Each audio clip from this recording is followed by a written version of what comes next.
por estar aquí en esta mesa tan interesante, la primera mesa de la cátedra, en la que pues, vamos a tratar distintas cuestiones que hemos investigado en torno a la ética y la inteligencia artificial, los grandes retos que todavía están resolviendo esta cuestión. Obviamente estamos resolviendo y vamos a ir resolviendo temas éticos en inteligencia artificial, pero aún queda muchísimo por resolver y por vislumbrar en función de la propia evolución de la tecnología.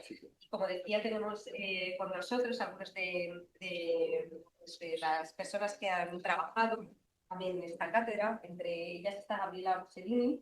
Gabriela ha venido precisamente desde Buenos Aires. Muchas gracias por venir. Como decíamos, esta cátedra estamos a adoptar perspectivas diferentes y para ello pues es muy importante esta visión. Gabriela es abogada y mediadora y experta en Derecho e Inteligencia Artificial, jurista especializada en la intersección del derecho y la EIA, dedicada a garantizar los derechos fundamentales y promover la ética algorítmica. Es divulgadora. Se me oía bien, ¿eh? ¿Hola? Ay, se me oía bien antes también, ¿eh? Es divulgadora en la regulación de sistemas automatizados, asegurando que la innovación tecnológica respete la dignidad, la transparencia y la no discriminación. Cecilia Celeste no ha podido estar con nosotros, pero aquí físicamente, pero la tenemos incondicional, aunque sea online. Hoy en día, pues obviamente en una cátedra internacional, pues estamos trabajando también online casi siempre y es parte de nuestro día a día. Agradecemos muchísimo que te hayas podido escapar y estar con nosotros aquí. Cecilia es profesora en la Facultad de Ciencias Humanas y Sociales y codirectora del Máster en Gobernanza Ética de la IA en la Universidad Pontificia de Salamanca, asesora y speaker en inteligencia artificial a nivel internacional, géneros y derechos. Es doctora por las universidades de Perugia, Italia y Salamanca en Derecho de Inteligencia Artificial, autora del libro El imperio de los algoritmos y del libro de Derechos del Consumidor en la encrucijada de la inteligencia artificial, la necesaria reforma de la directiva y productos defectuosos, y aquí no me la he puesto, pero es también tiene un cargo en la UNESCO y gran investigadora también en la UNESCO. Enhorabuena también por tu trabajo. Gracias, Richard, muchísimas gracias por estar aquí con nosotros. Richard es CEO de Odisseia, chairman de 28 Digital, CEO de Right AI, former Chief Responsible AI Officer, EC Data and AI Expert, AI Advisor del Vaticano y Board Member de CDP Europe, Flowminder, y autor de varios libros que he tenido pues el privilegio de compartir con él, El mito del algoritmo y El algoritmo y yo. Es una eminencia en inteligencia artificial a nivel internacional y sin duda pues tiene mucho que decir en estas cuestiones. Muchísimas gracias, Richard, por estar aquí. Vais a tener cada uno pues 6 o 7 minutos para hacer una primera intervención y luego pues comentamos. Yo creo que es muy importante las perspectivas que podemos dar desde la mesa redonda, más allá de obviamente vuestras primeras perspectivas iniciales. ¿Queremos, Gabriela? Muchísimas gracias, Idoia. Tengo doble micrófono, así que si se me escucha demasiado, avísenme.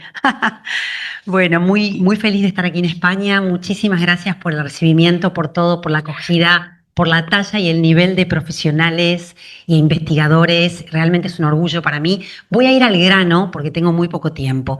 Yo he elegido un tema que lo encuentro bastante innovador, que tiene que ver con la mediación jurídica como salvaguarda ante el sesgo algorítmico. Hoy abordaré este tema entonces y tiene que ver con la opacidad de los sistemas generativos y cómo esta opacidad puede desafiar nuestro derecho a la igualdad. A medida que la IA se integra en nuestras vidas, es esencial que entendamos que los sesgos presentes en estos sistemas no son meros errores técnicos, son reflejos de desigualdades estructurales que se perpetúan a través de los datos con los que se entrenan. Lo que ilustra verdaderamente este tema, discúlpenme, por ejemplo, propongamos o repensemos un ejemplo. Imaginemos un algoritmo de selección de personas que favorece a ciertos ciudadanos basándose en datos históricos. Si estos datos reflejan un sesgo de género, la IA perpetuará este sesgo e incluirá a muchas mujeres calificadas del proceso. Esto no es solo un error técnico, es un ataque directo a los principios de igualdad y justicia. La opacidad de los sistemas generativos significa que muchas veces no sabemos cómo se toman las decisiones. Esta falta de transparencia dificulta que los afectados comprendan por qué fueron excluidos o discriminados, lo que a su vez impide cualquier forma de reparación o defensa. Yo siempre le veo el lado jurídico por ser abogada, entiendo que es un derecho que hay que garantizar. La solución que propongo no es punitiva, sino que es preventiva. La implementación de la mediación algorítmica, ¿qué significa? Un mediador especializado podría intervenir durante la etapa de diseño de los sistemas generativos, colaborando con desarrolladores e ingenieros para identificar y mitigar sesgos desde el inicio del proceso. La mediación algorítmica busca impulsar la innovación dentro de un marco de protección de los derechos fundamentales de los usuarios. Esto implica establecer un diálogo interdisciplinario que una tecnología con la ética y el derecho lo ameritan. Por ejemplo, se podrían crear mecanismos de resolución de conflictos ex ante, donde se anticipan las implicaciones éticas antes de desplegar un sistema generativo. Esto ayudaría a evitar que se conviertan en instancias de discriminación automatizadas en el futuro. Para implementar esta mediación propongo 3 pasos claves. Primero y principal, la capacitación de mediadores en tecnologías de IA y ética.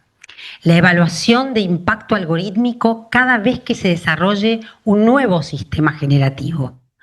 Crear un espacio de diálogo donde se involucren no solo a los desarrolladores, sino también a grupos afectados. Algunos ejemplos de cómo esto ha funcionado en el pasado incluyen programas de ética por diseño en empresas de tecnología, donde se presentan escenarios hipotéticos y se les pide a los equipos que mapeen las implicancias éticas antes de la implementación. En conclusión, la IA tiene el potencial de ser una herramienta transformadora, pero su desarrollo debe estar guiado por principios éticos y jurídicos sólidos. La mediación algorítmica no solo sirve como un estudio contra la discriminación, sino que también promueve un entorno e innovación responsables. A medida que avanzamos en el desarrollo de sistemas de IA generativa, es imperativo cómo podemos juntos avanzar hacia un futuro más justo en la era de la inteligencia artificial. Gracias.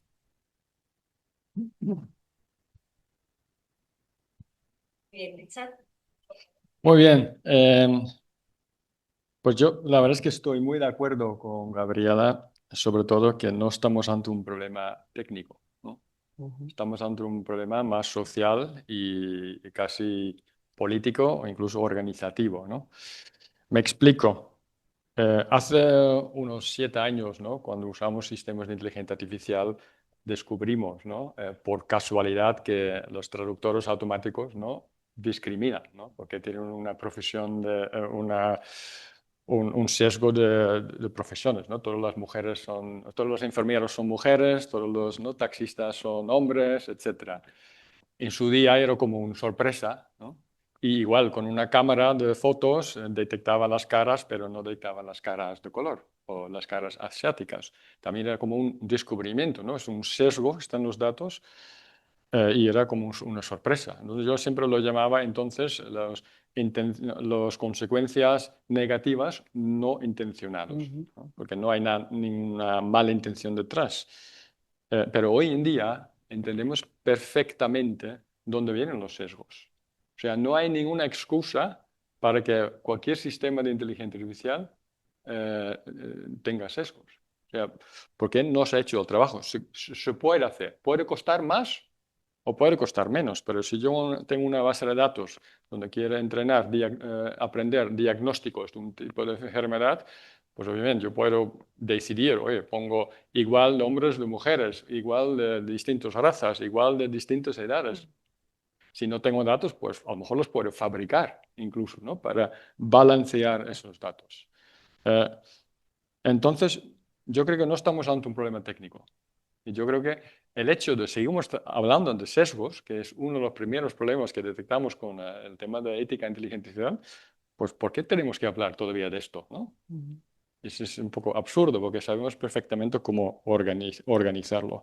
Entonces yo creo que es más un tema, si una empresa no hace su trabajo, ¿no?, para detectar los sesgos de antemano, no una vez en el mercado, de antemano lo detecta y lo intenta reparar, y si lo consigue reparar, pues lo lanza al mercado, si no lo sigue, pues tiene que trabajar más, ¿no? Esto ya es una decisión de cada empresa, y obviamente hay empresas que hacen mucho esfuerzo, hay empresas que hacen menos esfuerzo, y si digo empresa también digo administración pública, porque están exactamente ante el mismo problema, ¿no? De hecho, como dijo Idoia, también tenemos una empresa, ¿no?, que ayuda a empresas, ¿no?, para detectar sesgos, y si tú pasas un caso de uso de IA generativa o de cualquier IA por el sistema, este sistema detecta perfectamente todos los posibles riesgos de sesgos y te da todas las mitigaciones que deberías hacer para evitar estos sesgos. Ahora bien, si luego la organización no lo quiere hacer, pues ya es decisión de la empresa, ¿no? Entonces yo creo que hay que cambiar la inteligencia artificial. Hoy en día no hace falta que tenga sesgos, ¿no?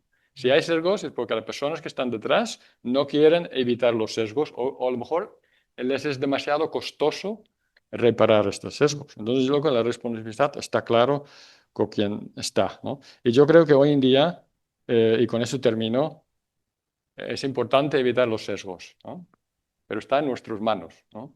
Es mucho más importante ahora enfocarnos en autonomía, ¿no?, y en supervisión humana adecuada, y debatir, ¿no?, el uso de estas tecnologías en el sector militar, ¿no?, donde hoy en día creo que tenemos mucho más riesgos que cualquier otra cosa. De acuerdo contigo, Richard. Es verdad que ya se ha quedado un poco obsoleto el tema de hablar sesgos y igualar sesgos y todo este tipo de cuestión. Esta lección que comentaba Richard, yo creo que debería publicarse también y comentarse porque hay focos éticos muy importantes hoy en día, y no por ahondar, ya no debemos seguir ahondando sobre cosas pasadas que están bastante superadas, al menos en lo que tenemos ahora. Hay mucho que hacer. Cecilia, es tu turno. Gracias, Idoia. Bueno, primero agradecer la invitación a vos, Idoia, y también muy contenta de compartir este panel con amigos y colegas como Gabriel y Richard, así que muy feliz de estar acá, aunque sea virtualmente. Bueno, sigo el hilo de los interesantes aportes de mis compañeros de panel. Al fin y al cabo, la cuestión más fuerte, ¿se me escucha? ¿Bien? Al fin y al cabo, el tema que nos trae acá, que es la discriminación y la ética, está dentro del paraguas de lo que es la gobernanza ética de la inteligencia artificial. Tema por demás importante ahora, en periodos donde las guerras volvieron a estar sobre la mesa, ¿no? Y donde la inteligencia artificial, desde distintos aristas... Cecilia, ¿te puedes acercar un poquito más al micro? Sí, cómo no, me acerco. A ver, ahí mejor. Sí, Si mejor, no, ponerme los gracias. auriculares. Mejor, perfecto. Sí. Entonces les decía que en estos momentos la inteligencia artificial, y hablar de gobernanza ética de la inteligencia artificial, tiene un rol, una importancia sideral por ejemplo, el rol que la IA tiene en las guerras actualmente para trazar estrategias, armas autónomas, drones, pero sobre todo si hablamos de IA generativa como una estrella fundamental y protagonista en lo que es la desinformación, ¿no? Por eso, aprovechando que participé del India AI Pact Summit y hubo una declaración, traigo ahí algunas cuestiones que se debatieron y también que son fruto de la declaración, que están estrechamente vinculadas con lo que acabamos de ver. ¿Por qué traigo la declaración de la India? Porque, como bien decía recién Richard, al fin y al cabo es un tema de voluntad política. Y digo política, me refiero a sector público y también sector privado, ¿no? La voluntad que pueden tener o no las generadoras de tecnología, como puede ser el sector privado o el sector público, de querer evitar o trabajar sobre estos sesgos, o únicamente dirigirse a lo que es el objetivo comercial y no gastar tiempo, recurso, dinero, energía en estas cuestiones de discriminación, de sesgos o de gobernanza ética. En la declaración se trabaja o se emiten 7 pilares que, aprovechando que estamos en India, se los denominó 7 chakras, ¿sí? En esos 7 voy a resaltar algunos que son los que están vinculados con el tema que estamos trabajando hoy. Uno de ellos es la IA segura y confiable, ¿sí? Y ahí habla de la idea de maximizar los beneficios sociales y económicos, ¿no? Pero en pos de todos. Y para conseguir esa IA segura y confiable, se trabaja sobre el concepto y una plataforma que se llama Trust AI Commons, que es una plataforma colaborativa y federada, ¿sí? Y abierta para el diseño de una IA responsable. Y ahí hay unos temas que se van a seguir trabajando y que están vinculados con lo que mencionaban recién en el panel anterior, ¿sí? Métricas para una IA segura, que era lo de los benchmarks que se estuvo trabajando antes, y otro de los pilares es la metodología de evaluación. En este punto les comento que con la UNESCO, en el grupo Women for Ethical in AI, que mencionaba y del que también hemos participado en varias actividades juntas, trabajamos, si quieren más adelante les cuento un poco sobre esto, en la idea de crear un framework o un policy sobre cómo supervisar o auditar algoritmos con perspectiva de género, ¿no? Entonces, esta idea de ya pasar, digamos, esta evaluación o supervisión a algo más concreto de cómo podemos hacerlo en la práctica. Otro de los puntos de estos pilares o chakras es la idea del capital humano, y lo que buscan ahí es dotar a las personas con competencias para el desarrollo de habilidades en materia de inteligencia artificial. ¿Por qué traigo el punto de las competencias? Un informe que sacó hace 5 días, Anthropic, sobre el mercado laboral y el impacto de la inteligencia en el mercado laboral, que es un tema que venimos trabajando también hace un montón con Idoia, toma una nueva medida que es la exposición observada, ¿sí? Y habla de la medida del riesgo de la inteligencia artificial. ¿Qué es lo que resalto acá? Porque hay algunos datos que son llamativos. Uno es los ya conocidos. ¿Quiénes van a ser los más expuestos al reemplazo de puestos de trabajo por la inteligencia artificial? Habla de las personas mayores y de las mujeres, pero también suma a personas con un gran nivel educativo, y también a los trabajos más remunerados. ¿Con esto qué quiero decir? Que cuando hablamos de gobernanza ética, ¿no? Y de sustitución de puestos de trabajo, no solo están en riesgo los grupos vulnerables o minoritarios, sino que también hay grupos que supuestamente pensábamos que tenían más protegido, entre comillas, sus puestos de trabajo y tampoco lo tienen. Con lo cual, esto más que nunca y cada vez más tiene que ser una, como hablábamos al principio, y tomando lo que decía Richard, una política, una gobernanza de cómo gestionar la inteligencia artificial. Y el último punto que quiero traer de estos 7 pilares, mencionar el último pilar, que es sobre resiliencia, innovación y eficiencia. Y acá se habla del desarrollo de sistemas de IA con eficiencia energética. Y uno de los temas que más se trabajó en el foro y en los paneles que yo participé fue sobre lo que debatimos, fue el extractivismo del sur global en pos del desarrollo de la inteligencia artificial. Básicamente, los recursos económicos, humanos y naturales principalmente afloran del sur global, pero los beneficios del desarrollo de la tecnología principalmente se gozan o se disfrutan en el norte global. Y esto fue algo que la India quiso retomar y reivindicar. Entonces, estos pilares en la construcción, en esta declaración de Delhi sobre inteligencia artificial, van en pos a tratar de equiparar y balancear un poco más esa balanza. Bueno, Cecilia, me han parecido súper interesantes las conclusiones de la Summit de Delhi. Yo creo que a lo mejor después podríamos ir otra vez sobre este tema. Me parece tremendamente relevante y muy alineado con lo que estaban comentando también Gabriela y Richard. Vamos a empezar la mesa redonda. En este punto, cualquiera de los 3 puede comentar sobre las preguntas de los demás. Se trata de que, pues, de comentar distintos puntos de vista. Y después de la mesa acabaremos un poco antes para ver si alguna persona del público pues quiere hacer alguna pregunta. Quería comenzar preguntándole a Richard si los modelos de IA generativa vienen ya construidos con posibles sesgos, supuestamente, también nos lo ha enseñado Miguel Ángel antes con la plataforma. ¿Cómo puede actuar una organización que usa este modelo preentrenado de gran modelo del lenguaje para evitar estos sesgos, aparte de usar la plataforma de Miguel Ángel? Pues muy bien. Pues obviamente casi todas las empresas y los ciudadanos, ¿no? Como somos todos, usamos esos modelos grandes, ¿no? En la nube, como OpenAI o Grok o Gemini, o Anthropic, etcétera, y esos modelos ya están preentrenados, ¿no? Entonces, todos los sesgos, si los hay, pues están allí, ¿no? Y la verdad es que algunos son más transparentes que otros. Yo creo que ninguno es totalmente transparente. Entonces, pues hay que fiarse, ¿no? Obviamente, si lo usas, pues tienes que valorar muy bien el output, ¿no? Y yo creo que Miguel Ángel también lo dijo, ¿no? Podemos hacer benchmarks. O sea, podemos hacer un benchmark de donde tenemos algunas, ¿no?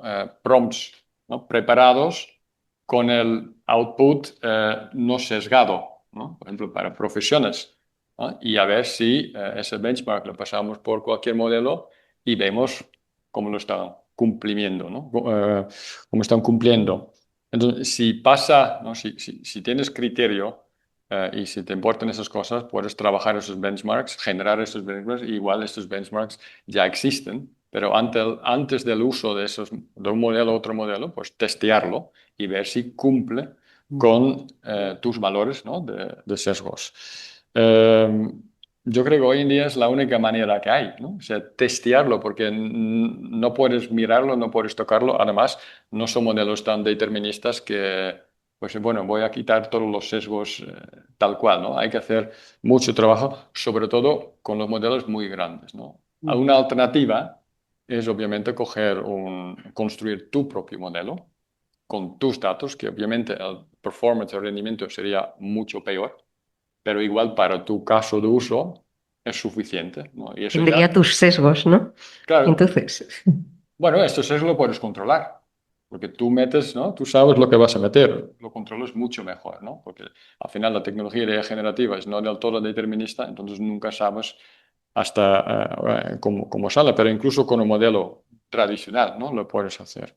O sea, hacer tu modelo, que muy poca gente lo hace, porque al final es un esfuerzo importante, y el otro es coger un modelo open source. Meta, ¿no? Llama es open source, hay muchos modelos open source, y aunque ya están preconstruidos, preentrenados con todos los sesgos que conllevan, pues por lo menos puedes inspeccionar, ¿no? Y puedes entender mejor cuáles son estos sesgos e incluso pues tocarlo para que no tengan estos sesgos o hacer un fine tuning, etc. Eso sí es posible, pero digamos la barrera de entrada para quitar los sesgos, ¿no? Desde el principio con open source o creando tu modelo es enorme con respecto a usar una inteligencia artificial ya existente y que te da resultados directos, ¿no? El tema del benchmarking es algo que habrá que popularizar, ¿no? Pero que para cualquier empresa que usa esa tecnología para sus casos de usos, pues por lo menos hace unos tests básicos, ¿no? De sesgos para por lo menos ser consciente, ¿no? De lo que está lanzando al mercado. ¿alguna de las dos queréis opinar? Si no, opino yo, que ya sabéis que me gusta hablar. No, solo quería para seguir con el hilo de lo que venía contando de la India, se me escucha bien, ¿no? Em, sí, y a raíz de esto que decía Richard recién, uno de los puntos de estos pilares que se trabajó en la Declaración de Delhi es lo que es el crecimiento económico y el bienestar social. Y justamente dentro de ese ítem, de lo que se habla es la IA de código abierto y poner a disposición distintos casos de éxito de uso de inteligencia artificial, ¿no? Esto que se comentaba recién. Entonces, hay otra plataforma, o sea, se hicieron distintos grupos de trabajo y en ese marco se fueron emitiendo distintos documentos vinculados con estos pilares. Entonces, dentro de este ítem está lo que es la Global AI Impact Commons, que sería una plataforma para fomentar la adopción la repetición y la ampliación de casos de éxitos de IA, ¿no? Entonces, una de las ideas que más se están sosteniendo hoy en día, o al menos se trabajó en el foro, es esta idea de IA abierta, de casos de uso abierto para que pueda ser aprovechado y replicado en otras latitudes del mundo. Qué interesante. Cecilia, lo que acabas de comentar, yo también quería comentar una cosa al respecto, más sobre un tema de conciencia. Obviamente tendremos la parte de mañana por la tarde, vamos a hablar de los retos sociales, que caería más, no sé, no, yo no tengo micro, no sé por qué se acopla. Eh, eh, entonces, en el que analizaremos el impacto de la inteligencia artificial sobre la sociedad, pero incluso sobre las empresas. Y otra de las cuestiones que quería poner sobre la mesa es si los empleados actuales, los trabajadores actuales, son conscientes también de estos riesgos éticos en general de la inteligencia artificial generativa, que es la que más usan, independientemente de su conocimiento, porque hasta ahora, pues sí que este tipo de herramientas técnicas estaban más focalizados su uso, quizá a personal técnico. Hoy en día cualquiera puede hacer uso de una herramienta de inteligencia artificial generativa, de un agente, para hacer una tarea específica dentro de una empresa. ¿Veis que existe concienciación al respecto? ¿Estamos haciendo suficiente en las empresas y en las administraciones públicas para que haya esa conciencia de uso de la tecnología? ¿Somos conscientes de su uso, de esos riesgos técnicos? ¿Solamente aprovechamos las oportunidades? Creo que es algo pues bastante importante. Obviamente pienso que hay que usarla, pero ¿no creéis también que igual hay que hacer un esfuerzo bastante importante en formación al respecto? A cualquiera. Gabriela, si quieres empezar, y cualquiera de los otros dos también. En relación a tu pregunta. ¿Sí? En relación a tu pregunta. Obviamente la formación es importante. De hecho, formaba parte de la AI Act, ¿no? De todo el mundo que usa inteligencia artificial, pues tiene que estar debidamente formado para hacerlo. Y si no entiendes, digamos, IA generativa, digamos, como trabajador, ¿no? O como ciudadano, obviamente puedes saber algo de riesgos, porque los riesgos salen por todos sitios, en la prensa, ¿no? Entonces puedes tener, oye, sí hay un riesgo de sesgos, de discriminación, hay un riesgo de desinformación, hay un riesgo de alucinaciones, pero yo creo que hasta que no realmente entiendas, ¿no? Hasta cierto nivel cómo funcionan esos modelos por debajo, es muy difícil apreciar los riesgos de manera natural. O sea, bueno, aquí debe haber algo de sesgos, puede ser, pero no sé de dónde viene, ¿no? O sea, esa relación entre un posible riesgo y de dónde viene por parte de tecnología, yo creo que es muy importante explicar, ¿no? A las personas para que lo entiendan. Y entonces, si lo entiendes, es mucho más fácil mitigar los riesgos desde la propia persona. Entonces, yo creo que este es un objetivo clave, que todo el mundo entienda hasta cierto punto cómo funciona la tecnología. ¿Y crees que es posible bajar un poco de la técnica a nivel del ciudadano, del trabajador normal, para que tenga esta comprensión? Claro. ¿Y por qué no se hace? Si quieres lo hago en 3 minutos. Lo que digo es que se debería hacer más, es posible. Sí, yo quería aportar mucho en relación a esto de la identificación y evaluación de sesgos algorítmicos en los modelos de IA. He identificado algunas herramientas que me parece interesante ponerlas sobre la mesa hoy. Una es la inspección de los algoritmos, llevar a cabo revisiones y auditorías de los algoritmos de manera habitual para identificar los sesgos intrínsecos en sus operaciones y resultados. Perdón, hablar de los sesgos parece un poco aburrido, pero es realmente importante.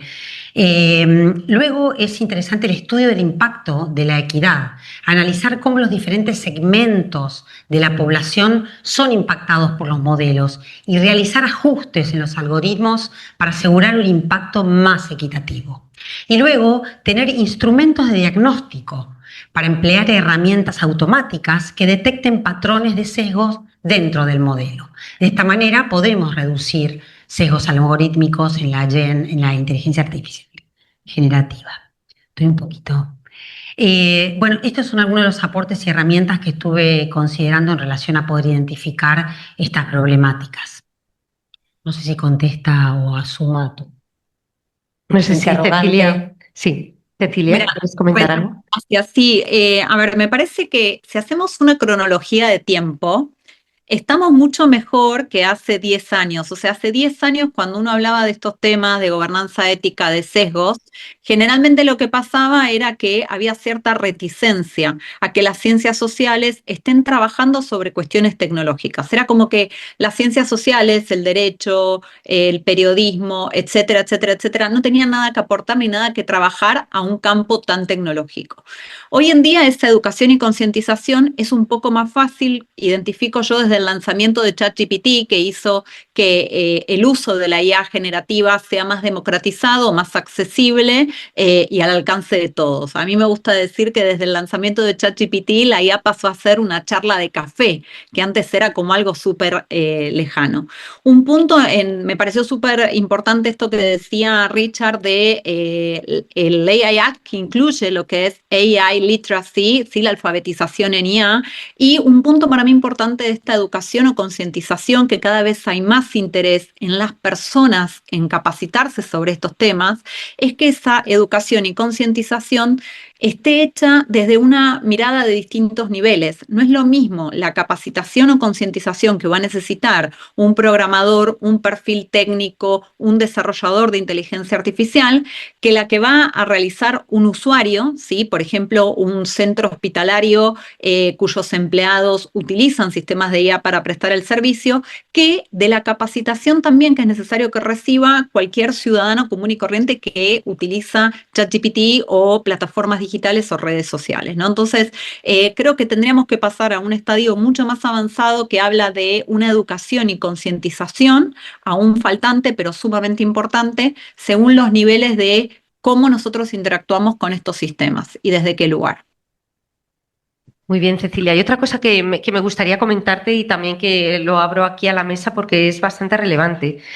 Pues desde hace bastante tiempo que llevo investigando la ética y la inteligencia artificial teníamos como un objetivo común en los distintos foros internacionales, que era llegar a conseguir unos principios éticos internacionales globales en inteligencia artificial. ¿Por qué? Porque al final los datos y el impacto de la inteligencia artificial y de los productos y servicios que tienen estas tecnologías, pues muchas veces no entienden de fronteras y sería pues muy aconsejable el conseguir pues tener esta política común, política ética. Esto, dos palabras parece que son antepuestas en ética en inteligencia artificial. Esta gobernanza global era compleja, era muy compleja, porque muchas veces la ética está como incidida por la propia cultura de los distintos sitios del mundo y era compleja. Sin embargo, quería saber vuestra opinión al respecto, porque hay mucha polémica actual respecto al papel que tienen pues, cada una de las partes del mundo, como si dijéramos en Europa, pues dicen que se regula, mientras que en China, Estados Unidos, pues gran avance tecnológico. Sin embargo, cuando lo ves en realidad, sí que Estados Unidos también regula, distintos países del mundo también están regulando sobre unas bases de ética común, o al menos es mi percepción. Todos estamos preocupados por la discriminación, todos estamos preocupados porque el ser humano esté en el centro, todos estamos preocupados por la transparencia. Es decir, yo sí que veo unos elementos globales en esta gobernanza, pero quería saber vuestra opinión. ¿Hasta qué punto es posible esta gobernanza mundial, global, en la ética en inteligencia artificial? Cualquiera de los tres. Bueno, yo puedo arrancar primero hablando de consensos, resaltar la recomendación de la UNESCO sobre la ética de la inteligencia artificial, que fue firmada por 193 países, ¿no? Eso es no es vinculante, pero es un consenso o un horizonte, una brújula a seguir. Y luego la declaración de Delhi, que está llena de cuestiones y de principios éticos, también fue suscripta por, si no me equivoco, 80 y pico países, no recuerdo ahora el número exacto. Y como saben, en la India también había un montón de CEOs de las grandes empresas tecnológicas. Entonces, la pregunta tuya es súper atinada porque para mí es el desafío que tenemos. Si no tenemos, a partir de un diálogo intersectorial e interdisciplinario, generar consensos para la gobernanza ética de la IA, esto va a quedar en la teoría y no se va a llevar a la práctica. Entonces, creo que es algo que es de una complejidad muy grande, porque obviamente que trabajar sobre la gobernanza ética implica destinar recursos a evitar sesgos, a la discriminación, a la inclusión, al bienestar social, que muchas veces puede ser no conveniente para el sector privado, pero creo que si hay un interés global en alcanzar eso, que creo que la declaración de Delhi es un ejemplo en ese sentido, es todo más fácil. Lo último que quiero agregar es que muchas veces se circunscribe el análisis a la falacia de que la regulación frena la innovación, y eso no es así. Las industrias más reguladas, como pueden ser las farmacéuticas, las finanzas, etcétera, son las industrias de que más ganancias generan, ¿no? Pero también las que pueden tener mayor riesgo para las personas. Entonces, una buena regulación que únicamente se circunscriba a aquellos casos de verdaderamente que pueden afectar los derechos de las personas, sobre todo los derechos humanos, no tiene por qué frenar la innovación, sino simplemente establecer estos marcos para lograr esta gobernanza ética de la inteligencia artificial y que efectivamente la IA sea inclusiva y para el bienestar de todos y no de algunos pocos. Muy bien. Richard. Sí, yo tengo dos sentimientos totalmente opuestos sobre ese tema. Yo soy muy pesimista en una gobernanza global de inteligencia artificial ética. De hecho, ni somos capaces de ponernos de acuerdo, ¿no?, sobre el derecho internacional que estamos viendo ahora. O sea, tenemos las Naciones Unidas, tenemos derechos internacionales, pero no somos capaces de cumplirlos entre todos los países, ¿vale? Entonces, si no nos ponemos de acuerdo a ese nivel, ¿no?, y aquí siempre hay vetos, ¿no?, hay guerras, todo el mundo está contra las guerras, menos uno que tiene veto, entonces no se hace nada. Pues si no nos ponemos de acuerdo a temas tan importantes, ¿cómo nos vamos a poner de acuerdo sobre algo, ¿no?, sobre IA ética? Yo creo que lo veo muy, muy difícil, ¿eh? Totalmente estoy con Cecilia, que el mejor candidato hoy en día es la recomendación de IA ética de UNESCO. Ya todos los países, ¿no?, hasta Irán, Rusia, Estados Unidos, a lo mejor Corea del Norte no, pero casi todos los países lo han firmado, quieren usar, no quieren sesgos, quieren usar la inteligencia para el bien social, pero claro, luego cada uno hace lo que quiera, ¿no? Entonces, de unas intenciones hasta ejecutarles, ¿no?, no solo cuando todo va bien, sino cuando te duele, ¿no?, pues obviamente soy muy, muy pesimista. Eso no quiere decir que hay que rendirse. Hay que seguir adelante, hay que intentarlo, hay que fomentarlo de UNESCO, hay que predicarlo, hay que ponerse de acuerdo. El Summit de Delhi, pues que los países lo intentan, no lo van a conseguir, pero hay que intentarlo y hay que intentar sumar a todos, y eso creo que es nuestro deber y nuestra responsabilidad, pero que no tenemos ningún ejemplo de verdad que todo el mundo se pone de acuerdo. Completamente de acuerdo. Voy a ser muy breve. Estos principios son parte de un marco emergente para guiar el desarrollo y la implementación ética de la IA en la sociedad. Instituciones como la UNESCO, como bien dijo Ceci, han avanzado en la creación de directrices éticas para la IA y países de todo el mundo están trabajando en regulaciones específicas que alinean estas tecnologías con valores éticos universalmente aceptados. Yo soy positiva, a diferencia de Richard, entiendo que va a costar, que va a llevar tiempo, pero sí tengo en este sentido un sesgo positivo. Y esta regulación de principios universales de gobernanza de la inteligencia artificial es un tema de creciente importancia a medida que la tecnología avanza y se integra más ampliamente en diversos aspectos de la sociedad. Hay varios principios que se detectan en estas regulaciones, entre los que se incluyen la transparencia de todos los sistemas de IA, la responsabilidad de las entidades que desarrollan y despliegan IA deben ser responsables de sus sistemas. Esto incluye tener políticas claras para auditar y mitigar daños potenciales causados por los sistemas. El tema seguridad, que tú mencionaste, Richard, anteriormente, debe ser segura y proteger a las personas contra el daño físico y emocional. Esto también involucra mantener la seguridad de los datos para prevenir violaciones de privacidad.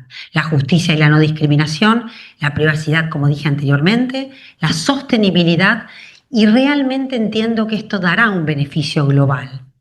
La IA debe centrarse en beneficiar a la humanidad en su conjunto, promoviendo el desarrollo social y ético, con lo cual soy optimista y entiendo que sí tal como dijo Ceci, debe existir una ética y una normativa global y tiene que ser con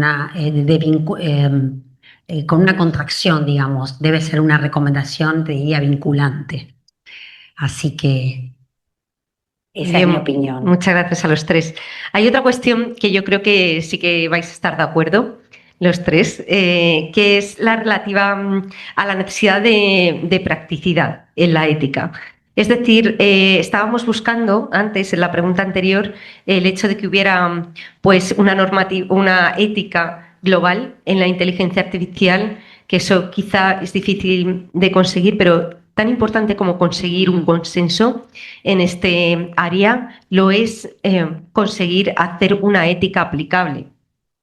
Yo creo que es igual de importante. Es decir, que una empresa le puedas decir que tiene que no discriminar, pero tenemos que conseguir que la empresa sepa cómo no discriminar cuando en el desarrollo de sus sistemas de inteligencia artificial.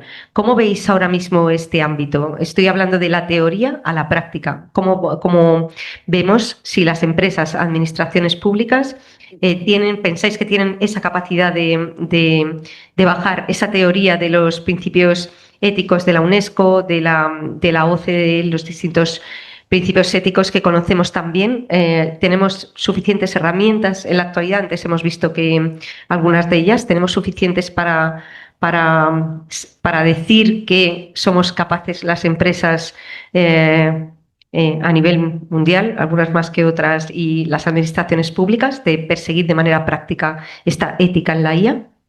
Richard. Pues yo creo que hay herramientas actualmente que pueden hacerlo, ¿no? Yo creo que la más conocida aquí es el AI Act. O sea, ya no hace falta hacer un análisis de riesgo porque hay categorías predefinidas y estás dentro de la categoría, pues directamente sabes lo que tienes que hacer, ¿no? Para mitigar estos riesgos. Entonces, yo creo que es algo bastante práctico, aunque algunos de los requisitos siguen siendo, ¿no?, bastante alto nivel y vagos, ¿no? Como comentamos, el UNESCO, ¿no?, tiene la recomendación. UNESCO ya ha tenido lo que llaman un Ethical Impact Assessment, una metodología que es una manera de, pues, los principios de UNESCO, cómo aterrizarlos en la práctica. De hecho, ahora UNESCO está rehaciendo el Ethical Impact Assessment para que sea más pragmática todavía, pero sí es verdad, ejecutarlo es complicado, muchas reuniones, muchos workshops, muchos stakeholders, y no es algo que haces en una tarde, ¿no? Y luego la empresa pequeña que hemos formado, que se llama Write.ai, eso sí lo hace súper práctico. O sea, tienes un caso de uso concreto, lo pasas por la plataforma y te dice, oye, esto tiene estos riesgos, ¿estás de acuerdo? Dices que sí o que no, lo justificas. Si tienes este riesgo, pues eso lo tienes que hacer para mitigar los riesgos. O sea, ya has aterrizado mucho al día a día y si quieres lo puedes hacer una tarde. Obviamente la mitigación, ¿no?, de los riesgos no se puede hacer en una tarde, pero todo el análisis y saber qué hacer basado en el análisis se puede hacer rápidamente, ¿no? Entonces, esas son tres aproximaciones, digamos, prácticas para aterrizar los principios. Y bueno, yo creo que estamos de buen camino, pero falta mucho para que todas las empresas y organizaciones lo aplican. Sí, Cecilia y Gaby, ¿queréis comentar algo más? ¿Sí? Sí, gracias. A lo que decía Richard, que estoy completamente de acuerdo, algunos puntos. Uno, creo que ya llegó el punto que tenemos que pasar de los principios, que puede ser la recomendación, a estándares, es decir, a establecer parámetros medibles, cuantificables, ¿sí?, para poder la transparencia, la sostenibilidad, etcétera, medirla y garantizarla.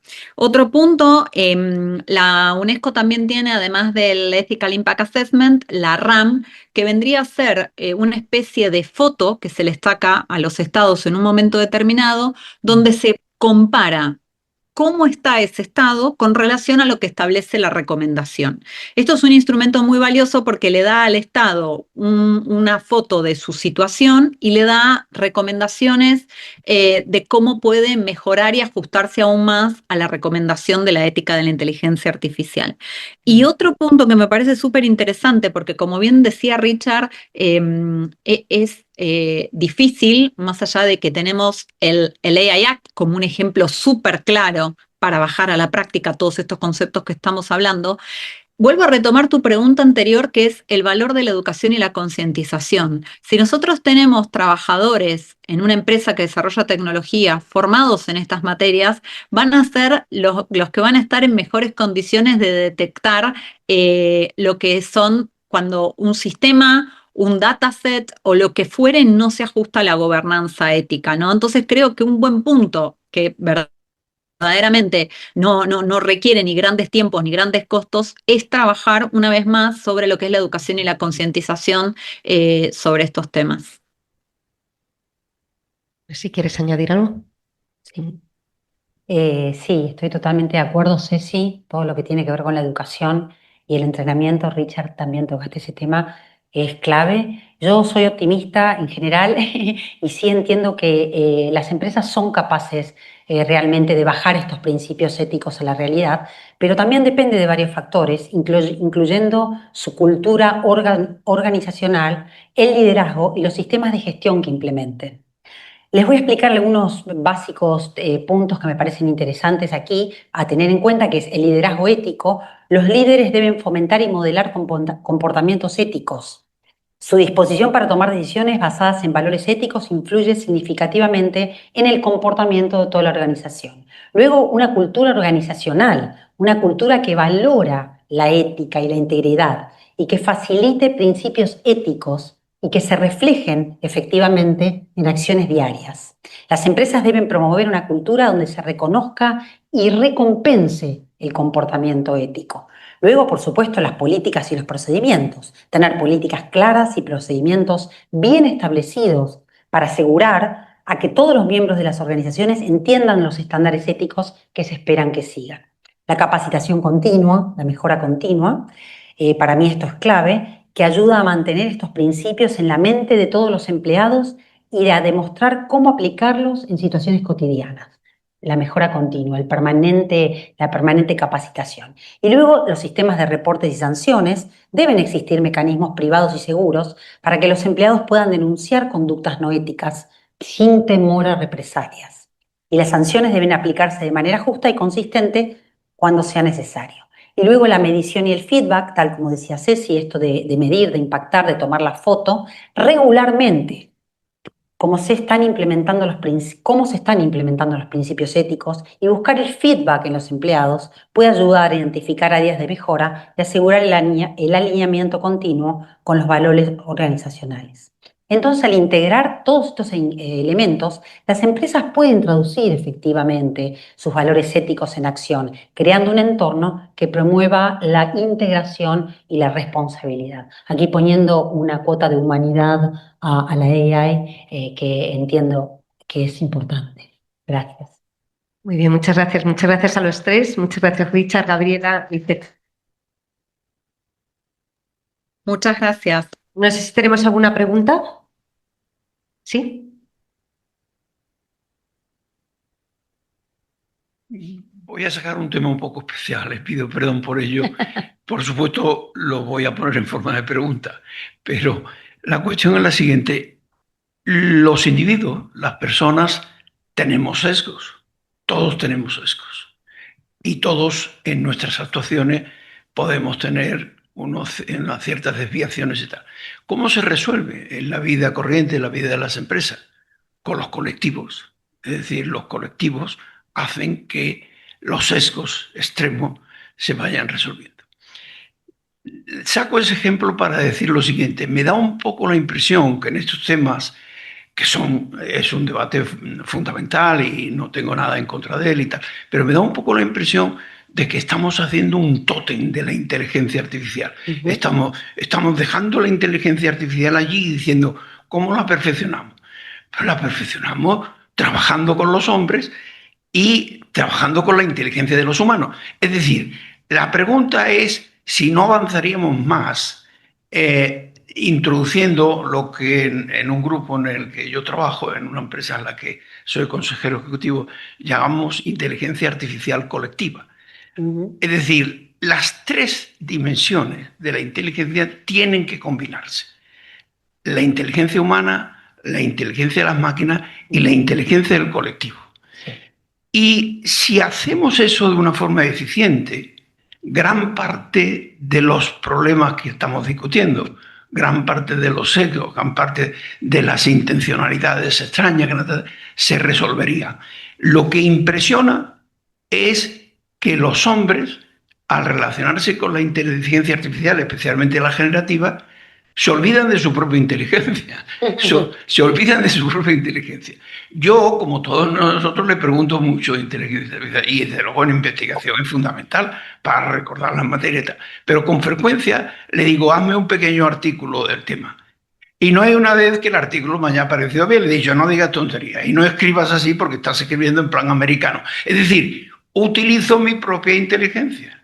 Saco ese tema reducido por si hay algún comentario. Interesante. ¿Quiere comentar algo al respecto?